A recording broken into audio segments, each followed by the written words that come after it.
வணக்கம் மக்களே. ரேஷன் கார்டுக்கு தலா ரூபாய் 5000 தீபாவளி நாளில் அறிவிக்கிறது தமிழக அரசு.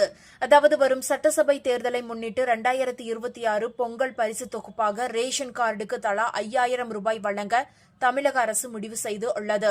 நாட்டு மக்களுக்கு தீபாவளி அன்று மிகப்பெரிய பரிசு காத்திருக்கிறது. ஜிஎஸ்டி வரி குறைக்கப்படும், அத்தியாவசிய பொருட்கள் மீதான வரிகள் குறைக்கப்படும் என பிரதமர் மோடி சுதந்திர தினத்தன்று அறிவித்ததற்கு போட்டியாக பொங்கல் பரிசு தொகுப்பு அறிவிப்பை தீபாவளி நாளில் தமிழக அரசு வெளியிட உள்ளது.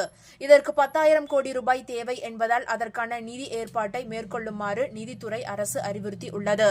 தமிழகத்தில் பொங்கல் பண்டிகைக்கு ரேஷன் கடைகள் வாயிலாக 2.20 கோடி அரிசி கார்டுதாரர்களுக்கு பொங்கல் பரிசு தொகுப்பு வழங்கப்படுகிறது.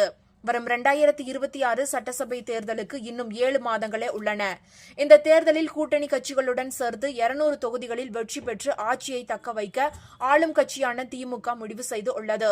இதற்காக வாக்காளர்களை கவரும் வகையில் பல்வேறு திட்டங்களை தமிழக அரசு செயல்படுத்தி வருகிறது. அதன் அடிப்படையில் வரும் பொங்கலுக்கு கார்டுதாரர்களுக்கு தலா 5000 ரூபாய் வழங்க முடிவு செய்துள்ளது என்ற தகவல் கிடைத்துள்ளது. நன்றி.